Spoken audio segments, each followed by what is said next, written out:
আমি ডাকছি কিন্তু ভাইয়া সারা শব্দ নেই। হঠাৎ ভাইয়া 2 হাত বাড়িয়ে হ্যাচকা টানে আমাকে নিজের সাথে মিশিয়ে নিল। কি করছো ভাইয়া, ছাড়ো। তোকে মানা করেছিলাম না, তবুও আসলে কেন? ভাইয়া আমি তোমাকে খাবারটা দিতে এসেছিলাম, ছাড়ো প্লিজ। কেউ দেখলে খারাপ ভাববে, ছাড়ো। আদর ভাই আমাকে আরো শক্ত করে জড়িয়ে নিয়ে বলল, এত বড় কবে হলি? এইটুখানি মেয়ে খারাপ ভালোর কি বুঝিস তুই? আর আমি কি তোর সাথে খারাপ কিছু করছি? চুপচাপ শুয়ে থাক। এর আগে আমি অনেকবার ভাইয়ের সাথে ঘুমিয়েছি, কিন্তু কেন জানি না আজ কেমন যেন অস্বস্তি হচ্ছে। কিন্তু ভাইয়া নিজের সিদ্ধান্ত অটল, ছাড়বে না মানে ছাড়বেই না। চোখ বন্ধ করে নির্জীব প্রাণীর মতো আমাকে জড়িয়ে শুয়ে আছে। একটু নড়লো না পর্যন্ত পুরো 5 মিনিট পর ছাড়লো। আমাকে ছেড়ে উঠে বসলো। আমিও তাড়াতাড়ি উঠে নিজেকে সামলে নিলাম। ভাইয়া আমি তাহলে যাই। বিরক্ত নিয়ে জবাব দিল, তাহলে এসেছিস কেন? খাবারটা দিতে। আমি কি বলেছিলাম আমি খাবো? রাতে না খেয়ে থাকতে নেই, শরীর খারাপ করে, তাই দিতে এসেছিলাম। শুধু দিলেই হবে? খাইয়ে দিবে কে শুনি? মানে বাংলাতেই তো বললাম, না বোঝার মতো করে তো বলিনি। আমি খাইয়ে দিব তাই বলছো? দরজাটা লাগিয়ে দিয়ে সোফায় গিয়ে বস, আমি ফ্রেশ হয়ে আসছি। ভাইয়া এসব তুমি কি বলছো? কেউ দেখলে সেটা আমি বুঝবো, তোর তো বোঝার দরকার নেই। আর আজকে সিরিয়ালের লাস্ট এপিসোড, 1 ঘন্টার এপিসোডের কেবল 5 মিনিট গিয়েছে, বাকি 55 মিনিটে খাওয়া সহ আরো অনেক কিছু ঘটতে পারে। যদি অন্য কিছু ঘটাতে না চাস তাহলে চুপচাপ যা বলছি তাই কর, তা না হলে আমি কি করব ভালো করেই জানিস। আর হ্যাঁ, এই 55 মিনিটে কেউ উপরে আসে তোর দূর টিভির রুম থেকেও বের হবে না, তাই তোকে বাঁচানোর কোনো অপশন নেই। ভাইয়ার কথায় বেশ অবাক হলাম। কি চাই ভাইয়া আমার কাছে? এমন অদ্ভুত আচরণ করে কেন? ও কি আমাকে খারাপ নজরে দেখে? কিরে কি ভাবছিস? কথা ঘোরানোর জন্য তাড়াতাড়ি বললাম, তুমি সিরিয়াল দেখো ভাইয়া? আমি সিরিয়াল দেখবো কেন? আমি জানতাম আজ সিরিয়ালের শেষ এপিসোড, আর আমি সেই সুযোগটাই খুঁজছিলাম। যাই হোক, তুই অযথা সময় নষ্ট করছিস, সামনে থেকে সর, ওয়াশরুমে যাব। বাই দ্য ওয়ে, যদি পালানোর চেষ্টা করিস ধরে এনে মেরে ঠ্যাং ভেঙে দিব। বলে ভাই চলে গেল। ভাইয়ের আচরণের আগামাথায় কিছুই বুঝতে পারছি না। ও সুযোগ খুঁজছিল মানে কি? তার মানে ইচ্ছে করেই খেতে যায়নি যাতে আমি খাবার নিয়ে আসি? আমার ভাবনার ছেদ বলল ভাইয়ের ভিজার টাওয়ালের ছোঁয়ায়। ভাই ওয়াশরুম থেকে এসে টাওয়ালটা আমার উপর ছুঁড়ে ফেলেছে। অবাক চোখে তাকালাম। মাঝে মাঝে কি নিয়ে এত ভাবতে বসিস? দেখলেই মেজাজ খারাপ হয়। বলে ভাই এসে আমার গা ঘেঁষে বসে পড়লো। তারপর ফোন বের করে টিপতে টিপতে বলল, নেই শুরু কর। আমি কোনো জবাব দিলাম না। এইভাবে তাকিয়ে আছিস কেন ইডিয়েট? জাগে নেই শুরু কর। জানি না কেন নিজের অজান্তেই প্রশ্ন করে বসলাম, ভাইয়া তুমি নিজের হাতে খাচ্ছ না কেন? তোমার হাতে কি ব্যথা? ভাইয়া একটু থমকে গিয়ে আমার দিকে তাকালো, তারপরে ছোট একটা নিঃশ্বাস নিয়ে বলল, ব্যথা, খুব ব্যথা, তবে হাতে নয় বুকে। আমি তাড়াতাড়ি উঠে দাঁড়ালাম। কি বলছো? আগে বলোনি কেন তোমার শরীর খারাপ? এই জন্যই সকাল সকাল ঘুমিয়ে পড়েছিলে তাই না? আমি এখনই কাকিমণিকে ডেকে আনছি, দাঁড়াও। বলে আমি যখন উঠে দাঁড়ালাম তখনই ভাই আমার হাত ধরে টেনে বসিয়ে দিল। কি বলো ভাই, আমাকে আটকালে কেন? তোমাকে ওষুধ দিতে হবে না? তোর বয়স কত রে? এটা আবার কেমন প্রশ্ন? কখন কি প্রশ্ন করতে হয় সেটাও জানো না? জানবো না কেন? ভালো করেই জানি। তাহলে এখন এমন প্রশ্নের কারণ কি? জেনে বুঝেই প্রশ্ন করেছি। আচ্ছা তুই বড় হোস না কেন? আমি ছোট কে বললো? ক্লাস 9-এ পড়ি ভাই, মোটেও ছোট না। আমিও সেটাই বলতে চাইছি। ক্লাস 5-এ পড়ে বাচ্চারাও এখন তোর চেয়ে বেশি বোঝে। শুধু তুই একটা মাথা মোটা। আজব তো, তোমার অসুখ করেছে, ঔষধ দিব, এতে মাথা মোটার কি হলো? এটা কোনো অসুখ? তুই যদি বুঝতি তাহলে অসুখ থাকতো না। জাগে নেই, খাওয়া শুরু কর তাড়াতাড়ি। শুধু শুধু সময় নষ্ট করিস না। আগে কাকিমণিকে বলে আসি তোমার শরীর খারাপ। চুপ, একটাও কথা বলবি না, চুপচাপ বসে খাওয়া। কথায় কথায় এত বকো কেন? তাহলে কি মারতে হবে? উপায় না পেয়ে আর কিছু না বলে তাড়াতাড়ি খাওয়াতে শুরু করলাম। ভাইয়া ফোন টিপতে টিপতে খাচ্ছে। খেতে খেতে আবার প্রশ্ন করলো, ভর্তির কি হলো? মা কি বললো? এই প্রশ্নের জবাব দিতে আমার গলা শুকিয়ে যাচ্ছে, কারণ কাকিমণি নিষেধ করেছেন ভাইয়ের স্কুলে পড়তে, তাই জবাব দিতে পারছি না। কিরে বল, ভর্তির ব্যবস্থা করতে পেরেছিস? ভাইয়া বলছিলাম তুমি একবার কাকিমণিকে বলো না, তাহলে আর কেউ আপত্তি করবে না। তোমার কথা তো বাসার সবাই শোনে। আমি বলবো কেন? আমার যাকে বলার তাকে তো বলেছি, আর তার সেটা শুনতে হবে, না হলে একটা মারও মাটিতে পড়বে না। আমার কথা সবাই কেন শুনে জানি? কারণ আমি কখনো উল্টো পাল্টা কথা বলি না, তাই সবাই শুনে, বুঝেছিস? এটা যদি উল্টো পাল্টা ব্যাপার হয় তাহলে আমাকে দিয়ে কেন বলাতে হবে? ভাই এমন কেন নিজের ইচ্ছেগুলো আমার উপর চাপিয়ে দেয়, কিন্তু সব এমন ভাবে করে যেন কেউ তাকে কোনো দোষ দিতে না পারে।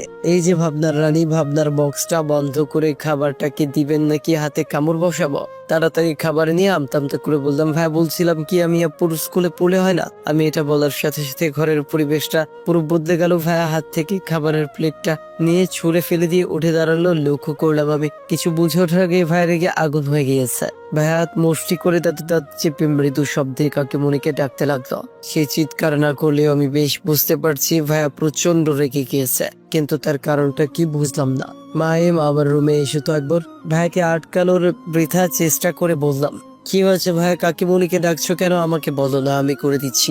ভাইয়া অগ্নি দৃষ্টিতে একবার তাকালো কিন্তু কিছু বললো না। ভাইয়ার ডাকার ভাঙচুরের শব্দে কাকিমণি আমার মা সহ সবাই ছুটে আসলো। এসে প্লেটার খাবার মেঝেতে দেখে সবাই অবাক হলো। কাকিমণি এগিয়ে এসে প্রশ্ন করলেন, কি ব্যাপারে জয়, কি হয়েছে? ভাইয়া শান্ত করে বলল, মা আজ আমি নিচে খেতে যাইনি কেন? কাকিমণি অবাক হলেও স্বাভাবিকভাবেই উত্তর দিল, তুই ঘুমিয়ে গিয়েছিলি তাই। এবার ভাইয়া চিৎকার করে বলে উঠল, তাহলে এই মেয়েটার সাহস হলো কি করে আমার ঘুম ভাঙানোর? ভাইয়ের চিৎকারে ঘরের সবাই কেঁপে উঠেছে, বিশেষ করে আমি। কাকিমণি ভাইয়াকে শান্ত করার জন্য বলল, না মানে বাবা না খেয়ে ঘুমোলে শরীর খারাপ করতো তাই আর কি। থামো মা, আমি বাচ্চা নই যে বুঝবো না কখন কি খেতে হবে আর কখন খেতে হবে না। সব সময় বলো আমি নাকি আদিবার সাথে বেশি বেশি করি, কিন্তু কখনো ওর ভুলগুলো দেখো না। ওর বয়সী মেয়েরা কত পটু আর ওর মাথায় গোবর ছাড়া কিছুই নেই। ওকে বলে দাও ভবিষ্যতে আমার কথা না শুনলে ওর কি অবস্থা হবে আমি নিজেই জানি না।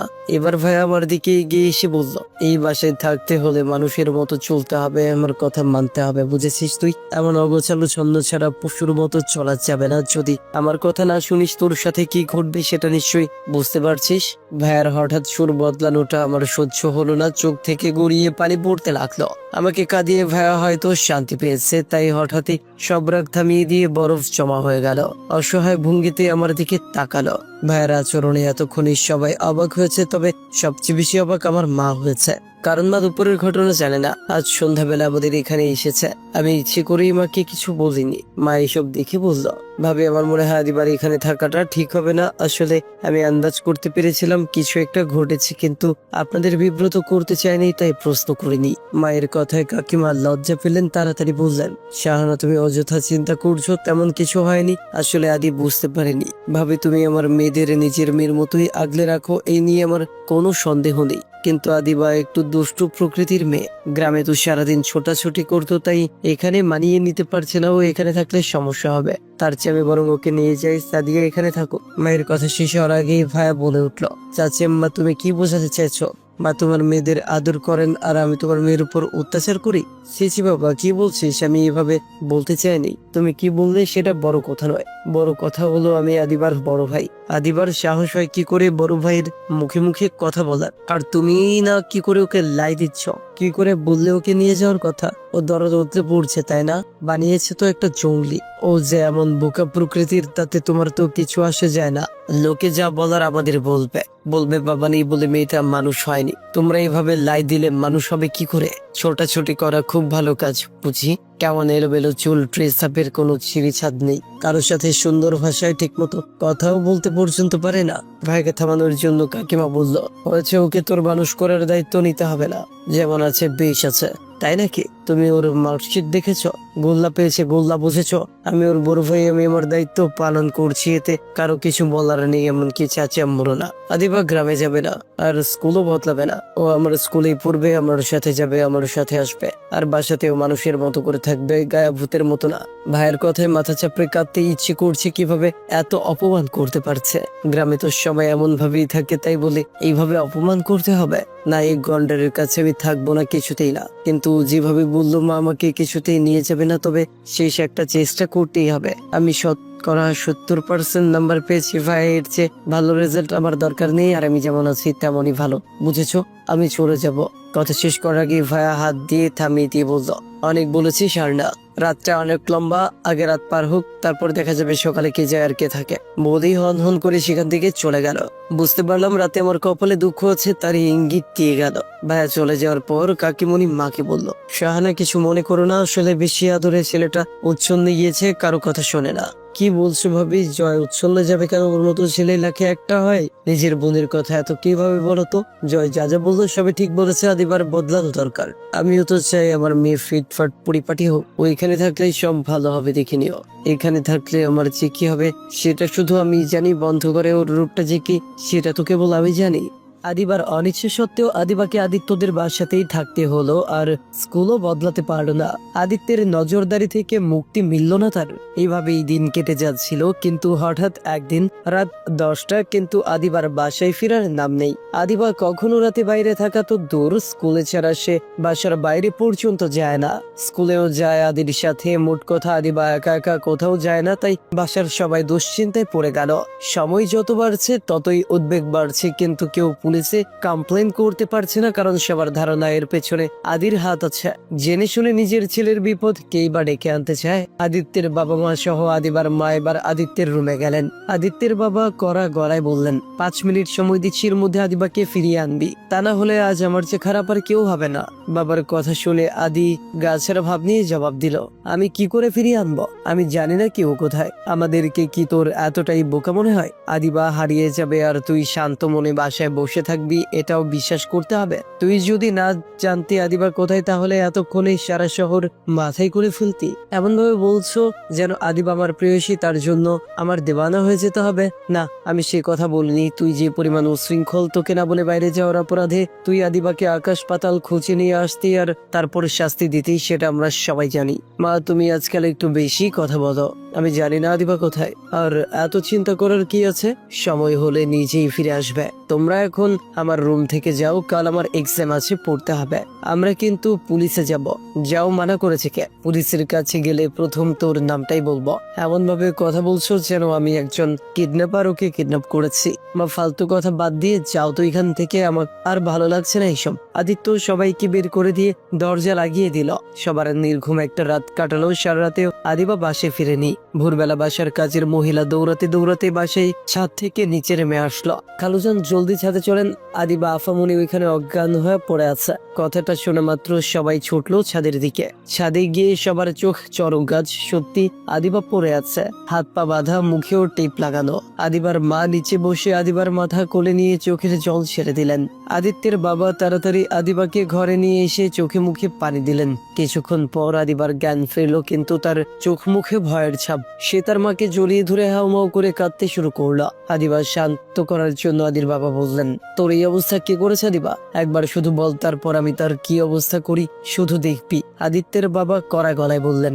আদিবা কাঁদতে কাঁদতে জবাব দিল, ভাইয়া। কথাটা শোনা মাত্র খেপে গেলেন আদির বাবা।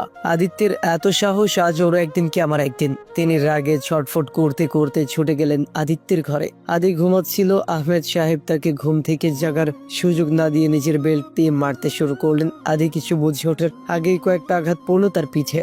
আদি উঠে বোঝার চেষ্টা করতে লাগলো কি হয়েছে, কিন্তু তাকে কোনো সুযোগ দেওয়া হলো না। আহমেদ সাহেব আদিকে টেনে নিচে নিয়ে আসলেন, তারপর সর্বোচ্চ শক্তিতে মারতে শুরু করলেন।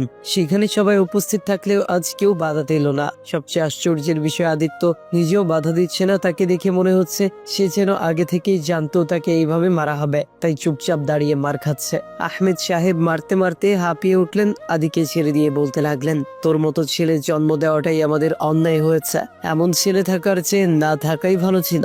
আদিত্যের বাবাকে শান্ত করার জন্য তার মা আর আদিবার মা এগিয়ে আসলেন। ভাইজান, আপনি শান্ত হন। এমন উত্তেজিত হলে আপনার শরীর খারাপ হবে। সাহারা ঠিকই বলেছে, তুমি শান্ত হও। কোন পাপে এমন ছেলে জন্ম দিয়েছিলাম বলতে পারবি না?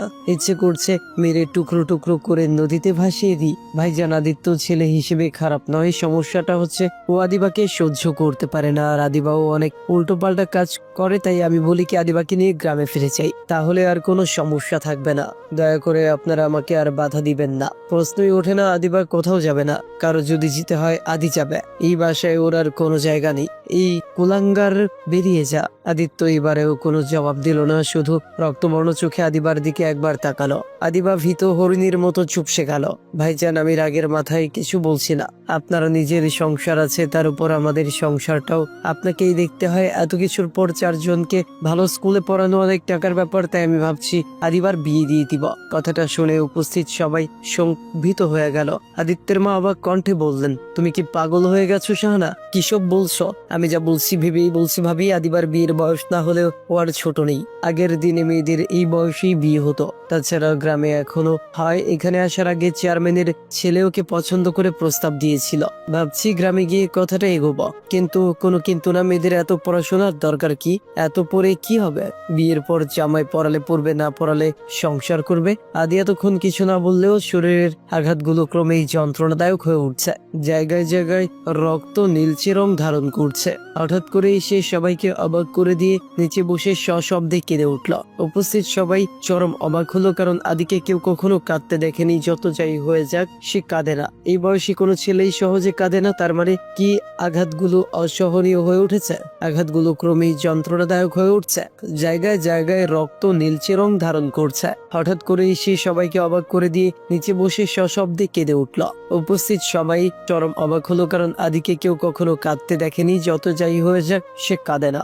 এই বয়সী কোনো ছেলেই সহজে কাঁদে না। তার মানে কি আঘাতগুলো অসহনীয় হয়ে উঠেছে? আদির মা নিজেকে ধরে রাখতে পারলেন না, ছুটে গেলেন ছেলের কাছে। হাজার হোক একমাত্র ছেলে বলে কথা। বাবা, বেশি ব্যথা করছে, হাসপাতালে যাবি? আদি কোনো উত্তর দিল না। চোখ মুছে নিচের মাকে একবার জড়িয়ে ধরলো, তারপর উঠে বাসার মেইন দরজার দিকে হাঁটা দিল। পেছন থেকে তার মা বলে উঠলেন, কোথায় যাচ্ছিস?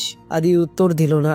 আদির বাবা বলে উঠলেন, আদি খেতা বন্ধ করো রুবিনা, এইটুকু ওর পাও না। ভুলে যেও না ও কি করেছে। বেরিয়ে যা এখনই। আদি আস্তে আস্তে দৃষ্টিসীমার বাইরে চলে গেল।